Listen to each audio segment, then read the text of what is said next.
గుంటూరు జిల్లా ఆలూరు మండలంలోని ప్రభుత్వ ఐటీఐ కళాశాలలోని విద్యార్థుల పరిస్థితి దయనీయంగా మారింది. ఐటీఐ కళాశాలకు సొంత భవనాలు లేక తాత్కాలికంగా ప్రభుత్వ ఉన్నత పాఠశాల నంబర్ 1 లో కొనసాగుతున్న ఐటీఐ తరగతి గదుల పురాతన భవనం శిథిలాస్థితికి చేరి విద్యార్థుల పరిస్థితి ప్రమాదకరంగా మారింది. ఆలూరు తాలూకులో కూటమి ప్రభుత్వం నాయకులు ఈ విషయాన్ని ముఖ్యమంత్రి ఉప ముఖ్యమంత్రి దృష్టికి తీసుకెళ్లాలని విద్యార్థులు కోరుతున్నారు. ఆలూరు నియోజకవర్గ కేంద్రంలోన ప్రభుత్వ ఐటీఐ కళాశాల 2008లో ఏర్పాటు చేశారు. ఇక్కడ 6 ట్రైన్లతో ఈ కళాశాలను ఏర్పాటు చేశారు. ఈ కళాశాలలో ప్రస్తుతం 200 మంది పైగా విద్యార్థులు విద్యను అభ్యసిస్తున్నారు. అయితే ఈ కళాశాల భవనం గతంలో సొంత భవనం లేకపోవడం వల్ల, సొంత స్థలం లేకపోవడం వల్ల ఏర్పాటు చేసే క్రమంలోన ఇక్కడ ఉన్నటువంటి బాయ్స్ నంబర్ 1 స్కూల్లో కొన్ని తరగతి గదులని కేటాయిస్తే అందులోనే ఈ కళాశాల ఉంది. అయితే భవనము దాదాపు 1886లో ఈ యొక్క భవనం నిర్మాణం అయింది.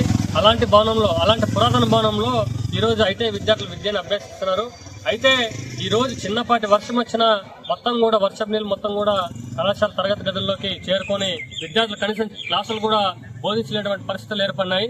అట్లనే ఈ యొక్క భవనం పురాతనం కావడంతో పైనటువంటి పెంకులు ఎప్పుడు ఊడి పడిపోతాయని చెప్పేసి విద్యార్థులు భయాందోళనతో చదువులు కొనసాగించేటువంటి పరిస్థితి, భయం గుప్పెట్లో చదువుకునే పరిస్థితి ఇక్కడ ఏర్పడింది.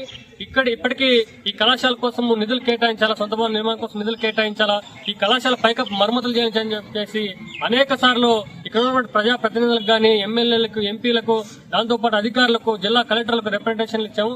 అయితే ఇప్పటికీ స్పందించినటువంటి పరిస్థితి లేదు. రాష్ట్ర ప్రభుత్వం కూడా ఇప్పటివరకు కూడా గత వైసీపీ ప్రభుత్వం ఉన్నటువంటి వాళ్ళకి ఇచ్చాము, ఇప్పుడు ఉన్నటువంటి ప్రభుత్వం వాళ్ళకి కూడా ఇచ్చాము. ఏదైతే ఇప్పటివరకు కూడా ఈ కళాశాల పట్ల గాని, ఈ కళాశాల విద్యార్థుల పట్ల గాని రాష్ట్ర ప్రభుత్వం గాని, అధికారులు గాని ఎవరు కూడా పట్టించుకునే పాపన ఈ విద్యార్థుల పక్షాన ఉంది. కాబట్టి రాష్ట్ర ప్రభుత్వాన్ని మేము ఓటాడుతున్నాం.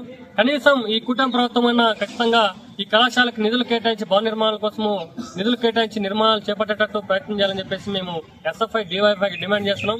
లేని పక్షంలో భవిష్యత్తులో మేము పెద్ద ఎత్తున విద్యార్థులందరం కూడా కలుపుకొని ఇంకా అర్థమయ్యేటట్లు చెప్పాలంటే draughtsmen minds any subject, any drawing ఉంటుంది. బిల్డింగ్ డ్రాయింగ్ కావచ్చు, బ్రిడ్జ్ డ్రాయింగ్ కావచ్చు, అపార్ట్మెంట్ డ్రాయింగ్ కావచ్చు. ఇప్పుడు మామూలుగా మెన్షన్స్ ఉంటారు బేల్దార్లు అలాంటి వాళ్ళు ఏం చేస్తారు, కట్టడం వరకు మాత్రమే కదా.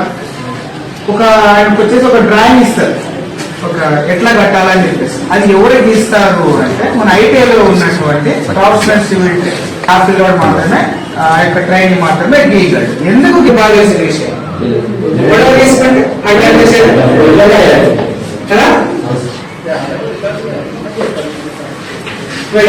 నెక్స్ట్